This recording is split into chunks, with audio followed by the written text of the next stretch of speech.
Oi, gente, nós estamos hoje mais uma vez aqui no Pode Viver Mais e no episódio de hoje o tema é Mulher, Hormônios e Cérebro Feminino. Nós estamos aqui ao lado de duas grandes especialistas, doutora Glauce Casais, que é ginecologista, e doutora Camila Moura, neurocirurgiã, que vai nos ajudar a entender essa fase tão importante da vida da mulher. E o papo de hoje é para você, mulher 40 a mais. Não perca! Estamos juntos aqui. Acessem o portal Viver Mais, já manda para as amigas, né? E não deixa de acompanhar, porque o papo de hoje é muito interessante. Doutora Glauce, seja bem-vinda ao Pode Viver Mais. E eu já começo fazendo uma pergunta super importante, que eu acho que as pessoas confundem demais.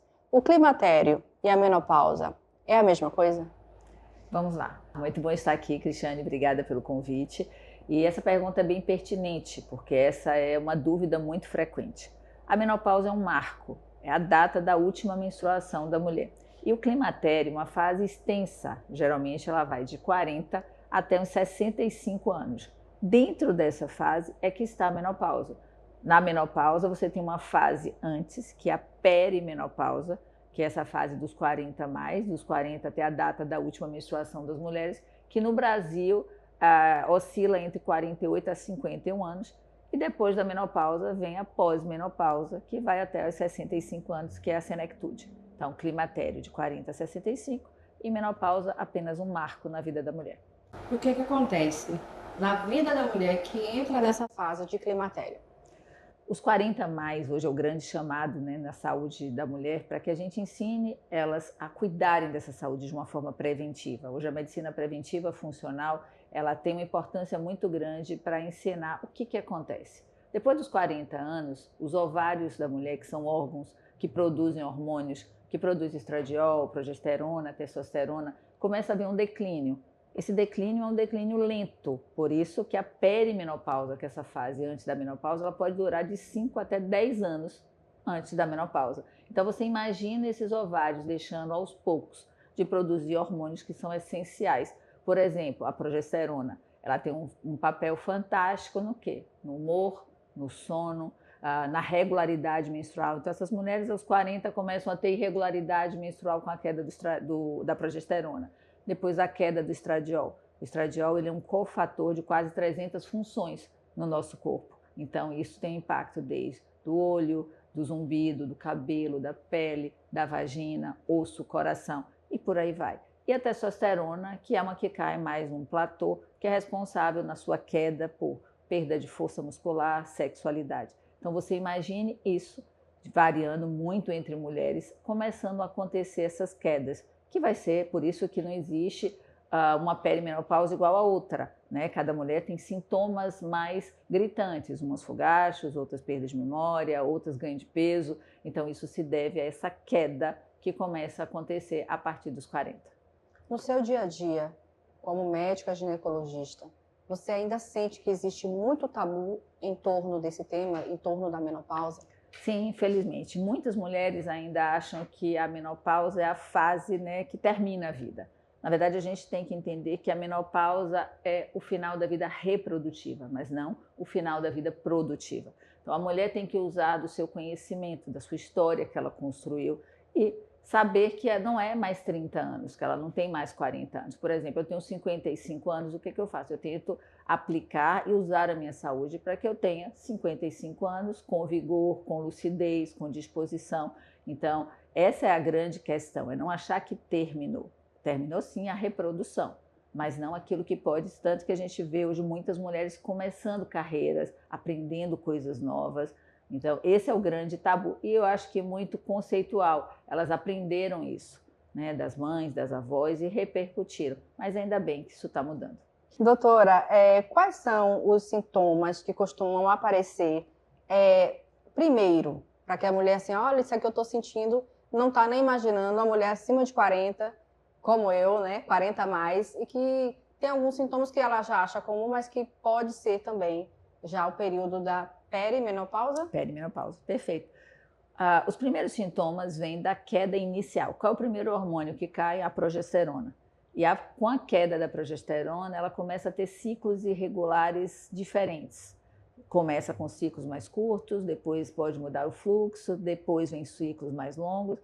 Às vezes começa a ter uma insônia, que geralmente é atribuída, eu estou cansado, eu estou trabalhando muito, e começa a ter uma irritabilidade, uma mudança de humor. Então, esses sintomas às vezes passam despercebidos, esses são os iniciais, e depois vai aumentando para a alteração do peso, pela resistência insulínica, a queda da libido, e aí se atribui muito, meu casamento é de muito tempo, meu marido não gosta mais de mim, ou eu estou na rotina imensa de trabalho, não estou investindo na sexualidade. Então, é realmente parar, entender sobre o que acontece, né? Então, para poder já buscar ajuda. Mas eu acho que de início, o que muitas não sabem é a irregularidade menstrual, que elas acham, vou ver o que meu ciclo está dessa forma, tá? E a insônia. Hoje eu digo sempre que o sono é um dos pilares de longevidade que é muito negligenciado. A gente não dá importância ao sono. Então, às vezes, quando tem alguma alteração no sono, se atribui a qualquer outra coisa e não para pensar que isso pode ser um distúrbio hormonal. E como diferenciar essa sobrecarga, esse estresse emocional, essa sobrecarga emocional do sintoma de menopausa?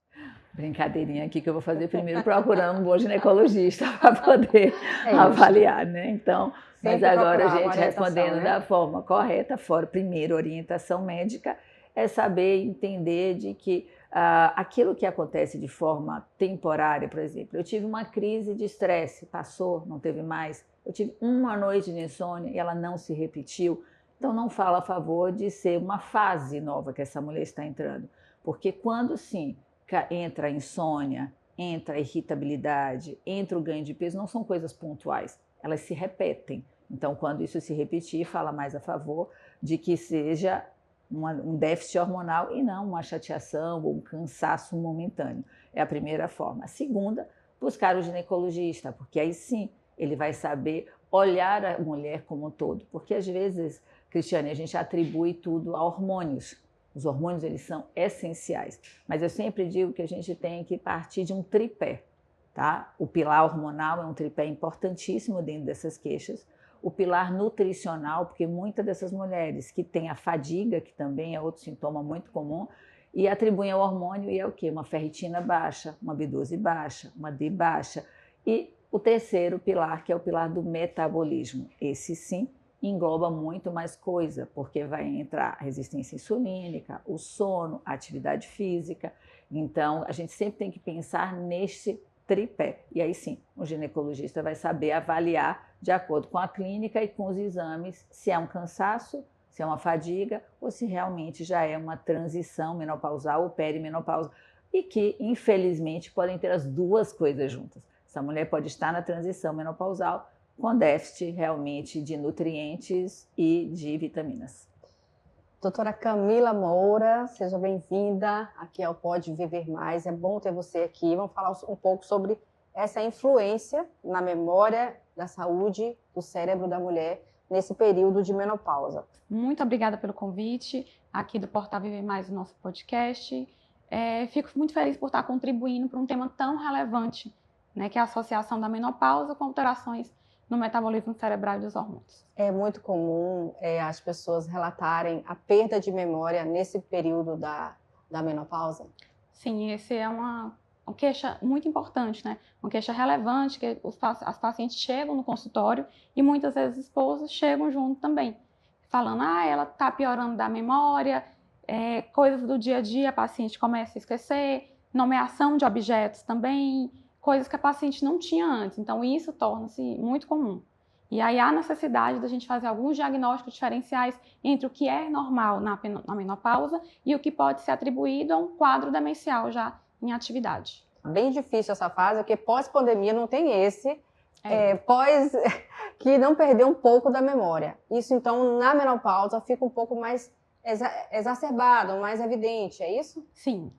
Aí, após a pandemia, realmente cresceu, né, em todos os pacientes. Mas aqui, como a gente está falando daquela paciente na fase da menopausa, quando ela chega no consultório da gente com esse relato ou o esposo chega com esse relato de alteração de memória, a gente tem que fazer uma investigação, o acompanhamento para saber se a paciente está com esses sintomas, que normalmente, quando atribuídos à menopausa, eles são declínios cognitivos mais leves, né, quando comparados a pacientes que já estão com quadros demenciais, que entre eles o principal é a doença de Alzheimer, né?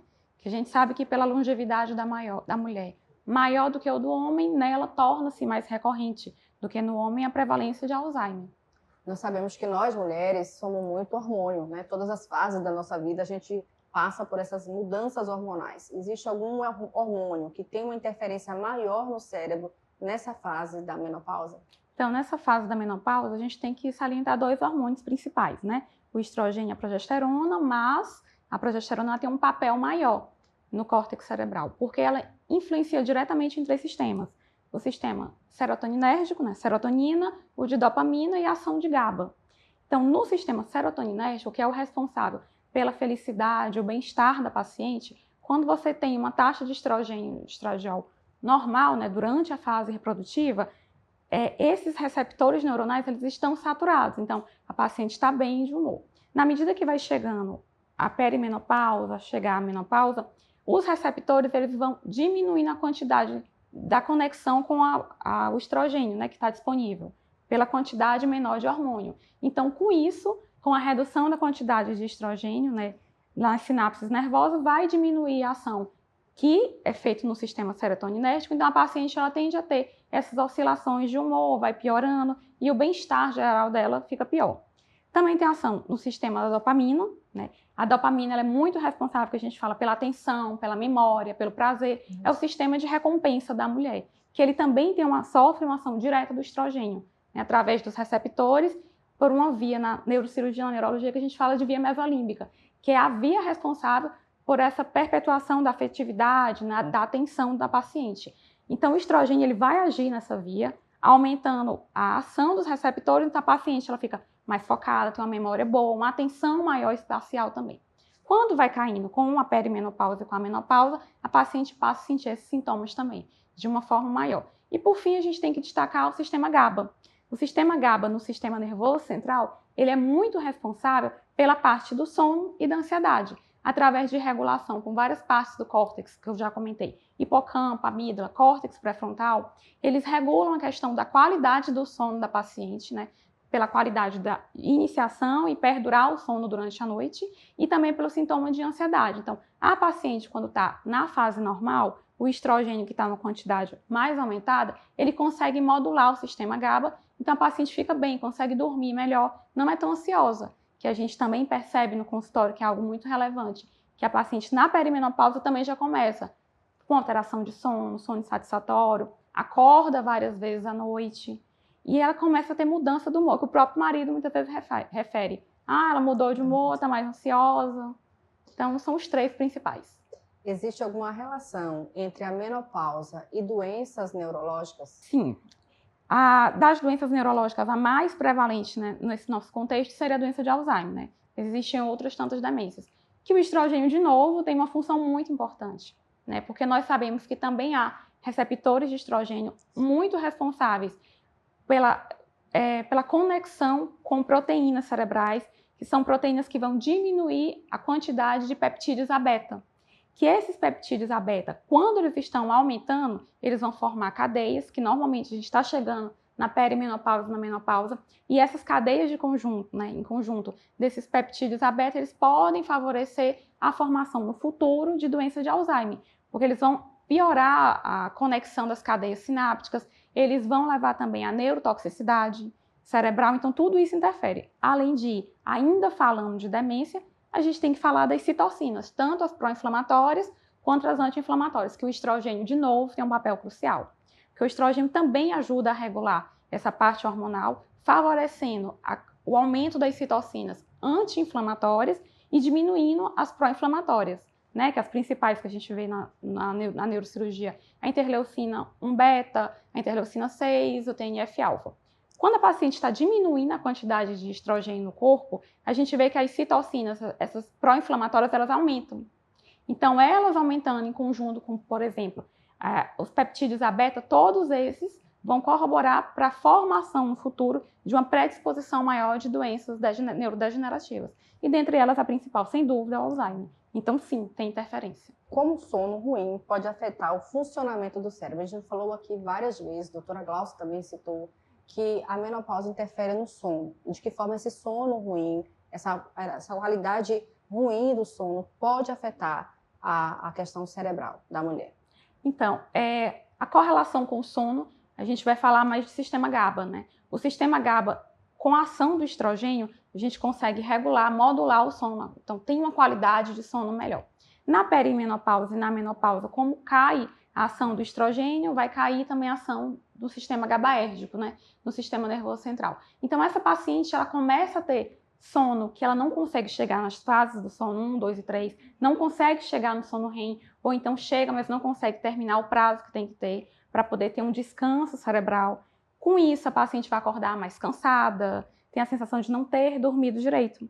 Além de, a gente tem um sistema muito importante, que é o sistema linfático, né, que é um sistema que consegue, com auxílio do líquido cefalorraquidiano, depurar todas as toxinas cerebrais que a gente vai adquirindo no decorrer do dia. Então, esse sistema linfático ele tem essa função, depurar essas toxinas durante o sono. Se você não tem um sono adequado, você não tem essa depuração de esse estresse oxidativo, dessas proteínas, essas coisas ruins que estão acumuladas durante o dia. Então, a paciente também vai acordar pior. Então, tudo isso tem a ver. Tudo isso em conjunto vai piorar a qualidade desse sono. Doutora Glaucia, o que é que a medicina já avançou em relação à reposição hormonal para essas mulheres que estão nesse período? Bom, esse ano nós tivemos um ganho maravilhoso, né? Que o FDA reconheceu que um trabalho feito em 2001, chamado de WHI, que foi, sim, um grande responsável por muitas mulheres não fazerem a terapia de reposição hormonal. Mas eu vou precisar contextualizar, né, para que vocês possam entender. O WHI foi um trabalho feito pela indústria farmacêutica ligado à cardiologia no ano de 2001, onde ele pegou um número robusto de mulheres, foi um estudo multicêntrico, e ele dividiu em mulheres que usavam hormônio e mulheres que não usavam hormônio. Essas mulheres que usavam hormônio, existiram alguns equívocos ou má condução. Hoje a gente analisando de forma retrospectiva, fica fácil a gente analisar, né? No momento a gente não pode dizer o porquê, mas olhando de forma retrospectiva, existiu esse equívoco em pegar um número de mulheres que não foram escolhidas. Hoje, para a gente fazer terapia de reposição hormonal, a gente escolhe a mulher, porque eu digo que o hormônio é merecimento. Então, a gente tem que pegar aquela mulher que seja desinflamada, que tenha compromissos com hábitos de vida, que esteja dentro da janela de oportunidade que corresponde 10 anos após a data da última menstruação dessa mulher, né, da menopausa, ou após 60 anos. Então, esse é o melhor período dentro da janela de oportunidade para as mulheres fazerem terapia de reposição hormonal. O que esse estudo fez? Ele pegou mulheres de 70 anos, obesa, que já não corresponderiam a mulheres que deveriam tomar hormônio. A segunda questão foi usar hormônio que nós não usamos hoje, que são hormônios sintéticos. Para você ter uma ideia, o Premarin, que foi o estradiol utilizado, ele é feito de urina de égua prenha. Então, nós temos coisas semelhantes à égua, temos do ponto de vista genético, mas não tanto para que a gente usasse uma medicação e fosse feito um teste multicêntrico desse, né, tão robusto.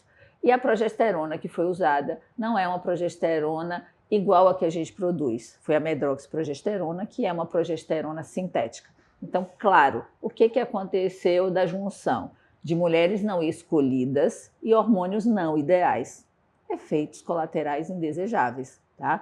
Por quê? Aumentou o índice de AVC, aumentou o índice de infarto e câncer de mama. Mas a gente está dentro de um cenário onde, repetindo para quem esteja ouvindo, não é um cenário que a gente faz, ou seja, as mulheres não foram escolhidas, não são mulheres que fariam terapia de reposição hormonal, na sua grande maioria, e os hormônios são hormônios sintéticos que nós não utilizamos hoje. O que o FDA americano reconheceu?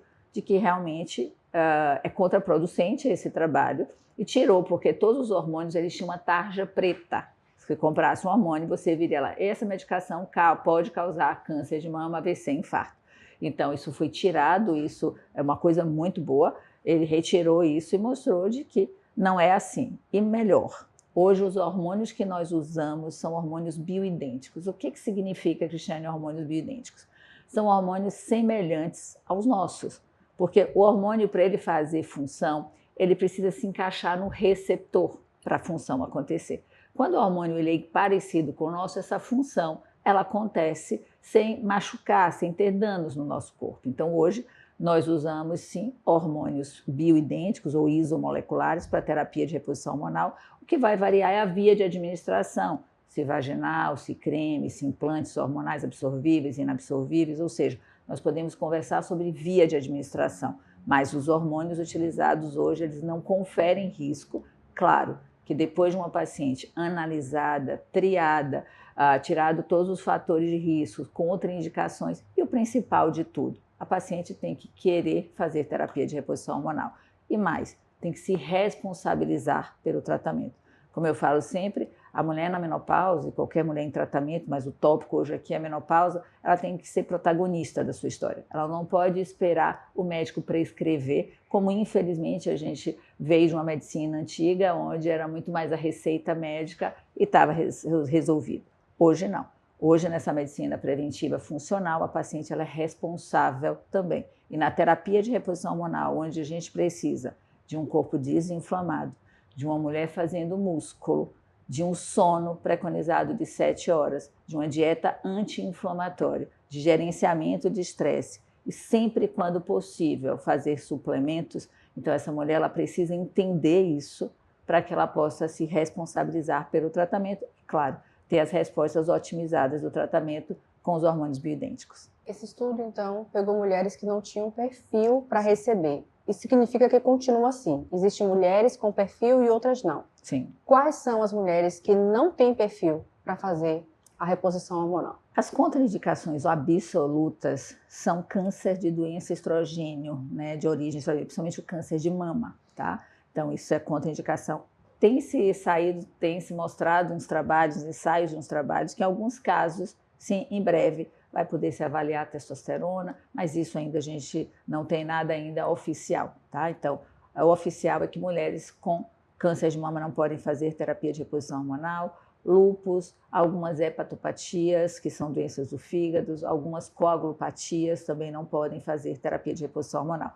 E algumas que se falam não são contraindicação absoluta, como passado de trombose, história de câncer na família de mama, isso já foi um grande mito. E o que é que nós sabemos hoje? Que se existe uma tia na família que teve câncer de mama, eu já vou emendar porque eu sei que vai ser uma dúvida muito grande das suas ouvintes. Se existe uma tia na família com câncer de mama, essa mulher pode ou não fazer terapia de reposição hormonal? Pode, porque o risco essa mulher ela já vai ter. O que hoje a ciência tem nos mostrado, né, os trabalhos têm mostrado? O fato dela fazer a terapia de reposição hormonal não aumenta o risco dela desenvolver a doença. Então, se o risco já tem e se a terapia não aumenta o risco, por que não fazer? Então, isso vem sido desconstruído e a gente tem aumentado muito a possibilidade de usar hormônio nessas mulheres. E quando eu defendo a terapia de reposição hormonal, Cristiane, não é apenas para usar hormônio para que você vive bem no atual ou melhore a sua sexualidade. Hoje a gente tem documentado de que a terapia de reposição hormonal feita de forma, né, que a gente chama de uma medicina de precisão, com a prescrição individualizada, você não só melhora a vida daquela paciente na perimenopausa ou no início de uma menopausa, como você consegue fazer prevenção de doenças. Então, se eu te disser que diagnóstico precoce dessas mulheres na transição menopausal, uso de terapia de reposição hormonal, com mudança de estilo de vida, você pode prevenir a osteoporose. Osteoporose é a maior causa de letalidade, ou seja, de mortes de mulher na menopausa. E as pessoas ficam com medo de quê? De usar hormônio. E não procuram fortalecer os seus ossos com condutas corretas, com musculação. Então, osteoporose é prevenível. Obesidade é prevenível. Doença cardiovascular. Muita gente tem medo de usar hormônio achando que dá infarto. Muito pelo contrário. A terapia de reposição hormonal prescrita com responsabilidade, de forma assertiva, previne doenças cardiometabólicas, né, de uma forma geral. Diabetes, esteatose hepática, tudo isso pode ser prevenível. Então eu pergunto, se a gente pode prevenir essas doenças, por que não conscientizar essas mulheres para fazer a terapia de reposição hormonal? Então esse é o grande motivo pelo qual eu sou, sim, defensora da terapia de reposição hormonal, porque eu acho que as mulheres podem e merecem ter qualidade de vida. Não é à toa que o meu lema é mulher tem que viver bem, e na menopausa isso pode acontecer. Eu sempre digo, não é final de vida, porque se não é para mim, não tem que ser para ninguém. Mas para isso, a gente precisa de movimentos como esse. A gente precisa passar informação, essas mulheres precisam ter segurança para que a gente tire elas desse ato que foi o WHI, que a gente tire elas desse medo, que infelizmente até profissionais de saúde que não se atualizaram costuma dizer que dá câncer de mama. Aí sabe como é que eu digo aos meus pacientes? Quando chega algum profissional de saúde dizendo para você, doutora, tem trabalhos dizendo que dá câncer de mama. Aí você vai dizer, tem sim. Esse trabalho se chama WHI, foi feito em 2001 e nós estamos em 2026 com trabalhos e evidências científicas robustas de que pode ser feito. Gostei muito do que você disse em relação ao risco. Quem tem na família alguém que teve o câncer de mama já tem uma predisposição a ter.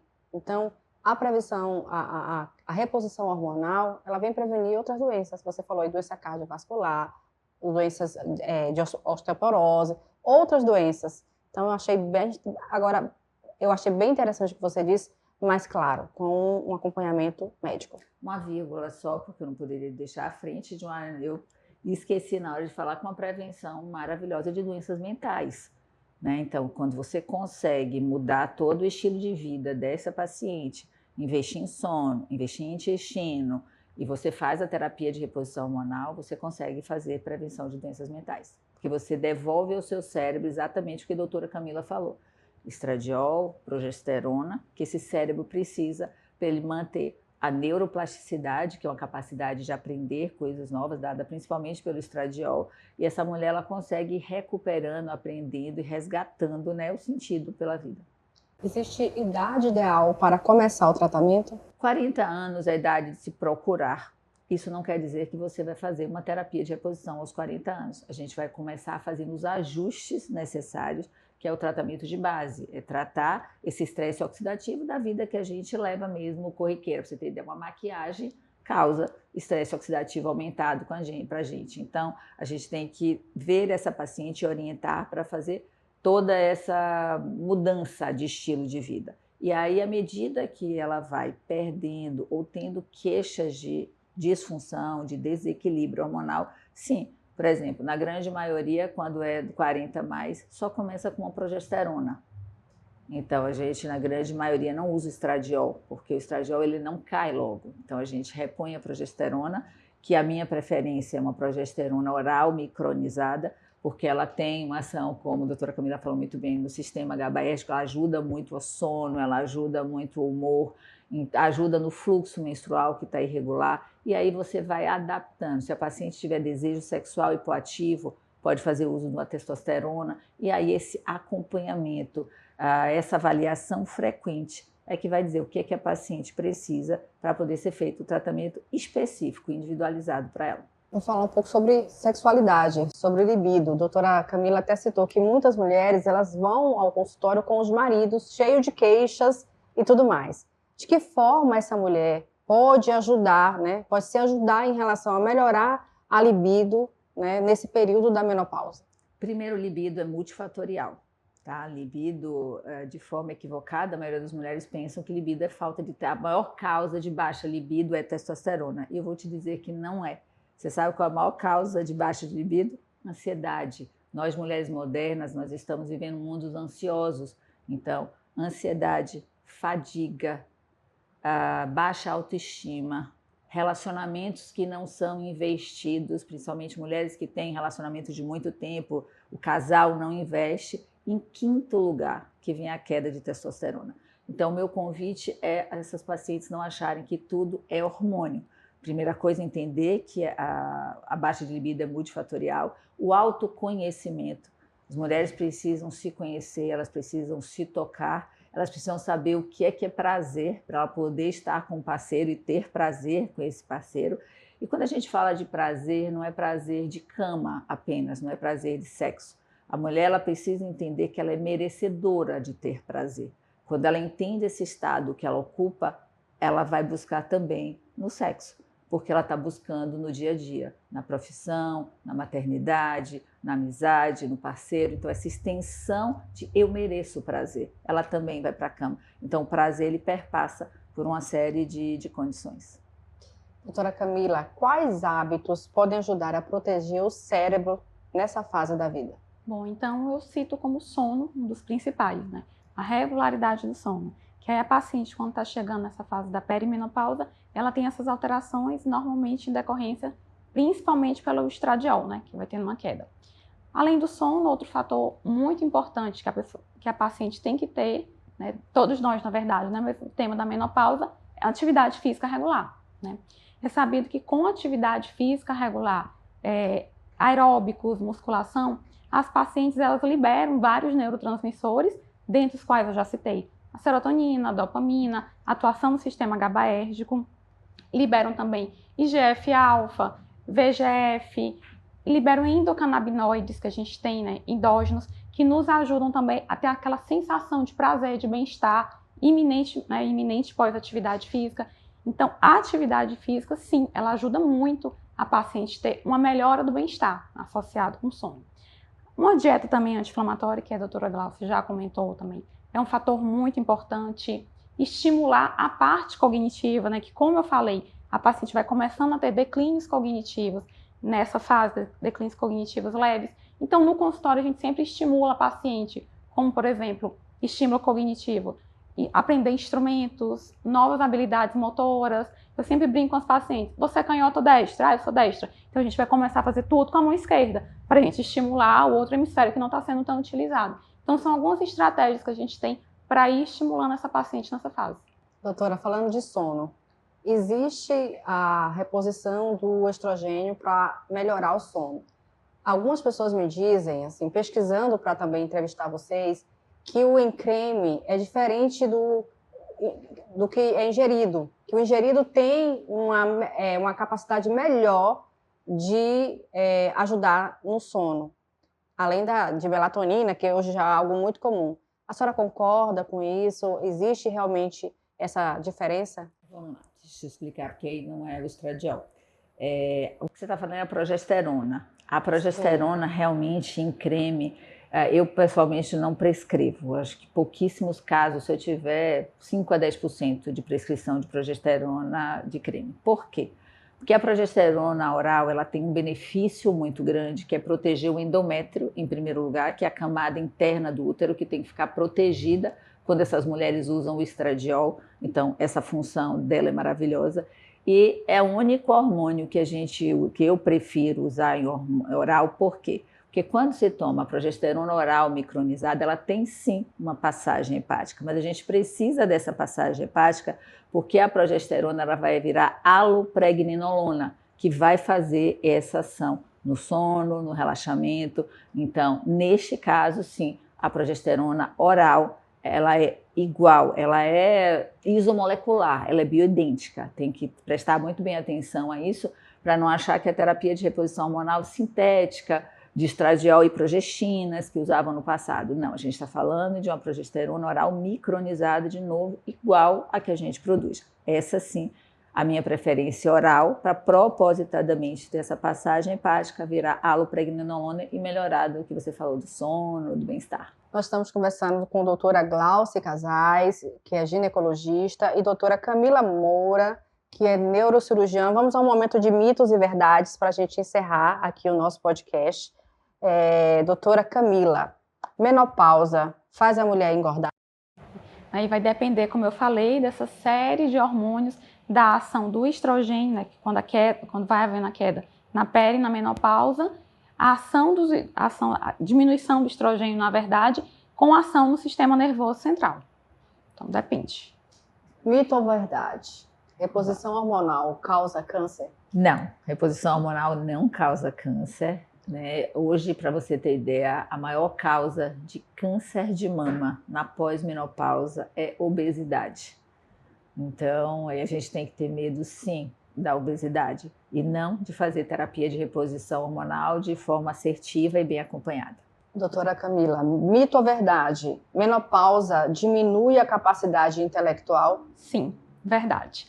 A menopausa ela diminui a capacidade com a ação do declínio do estrogênio, com isso e a ação dos receptores neuronais que vão decaindo no sistema, principalmente serotoninérgico e dopaminérgico. Então, sim, acontece.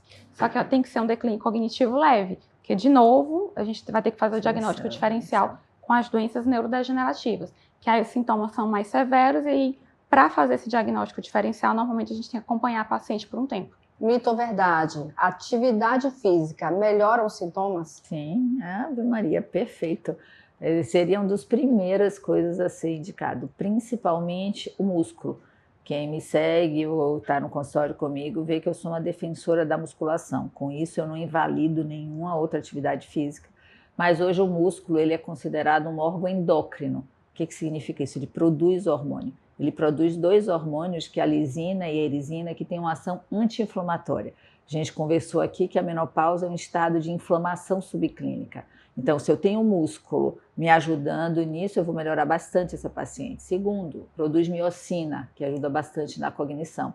E uma das funções mais importantes é que o músculo ele ajuda na resistência insulínica. Então, toda vez que a paciente faz um exercício de resistência com progressão de carga, ela estimula os receptores de insulina. A insulina é o hormônio que faz o metabolismo da glicose, que está prejudicado na menopausa. Então, a partir do momento que ela faz o músculo funcionar, ela bota a insulina também para funcionar e melhora esse perfil glicêmico. Então, é um excelente remédio para a menopausa.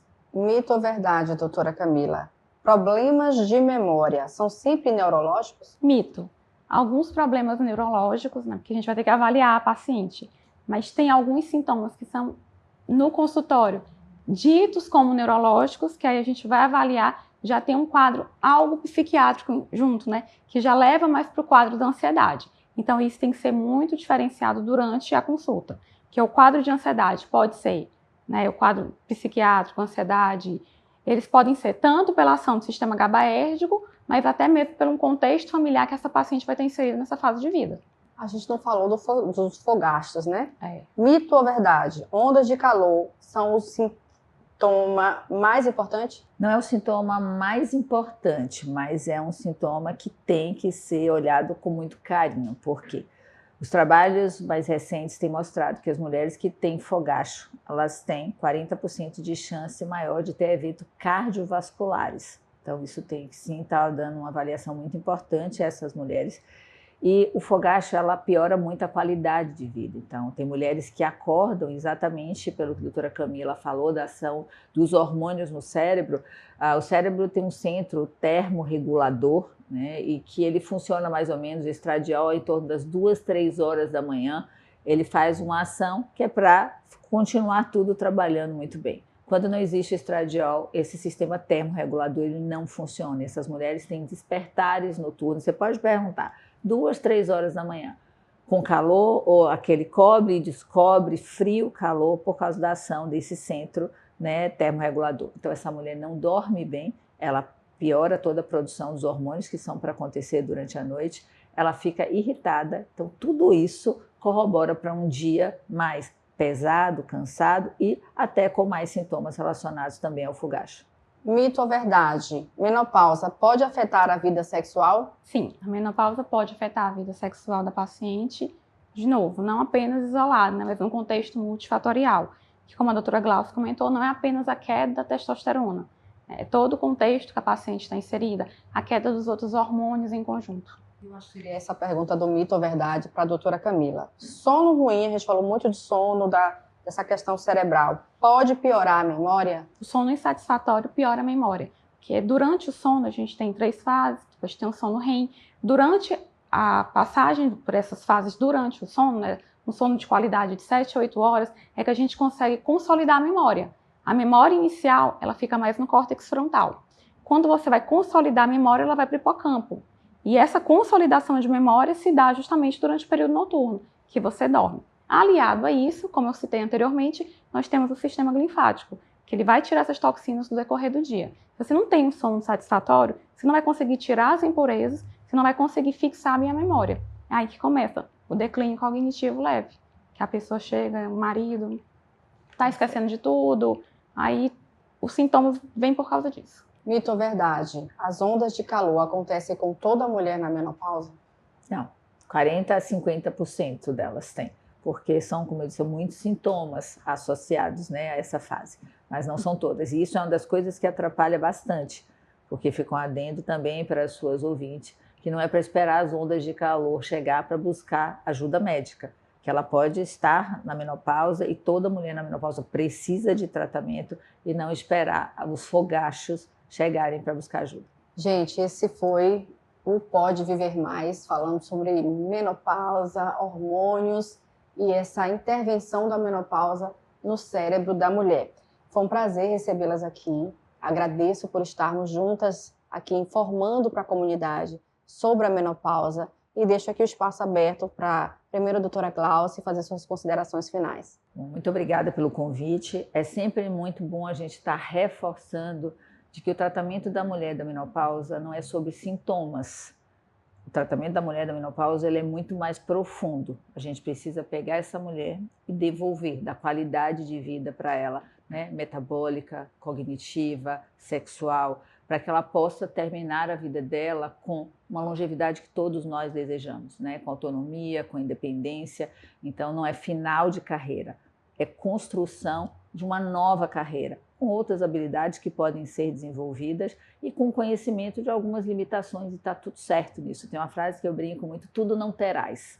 Então, na menopausa, a gente tem que entender isso, que é um processo de construção de outras coisas e algumas vão ter que ficar para trás, porque, graças a Deus, o que ficou para trás é porque a gente já viveu muito e nós vamos ter habilidade cognitiva, motora e todas que a gente conversou hoje para a gente conquistar essa nova fase. Camila, deixo o espaço aberto aqui para suas considerações finais.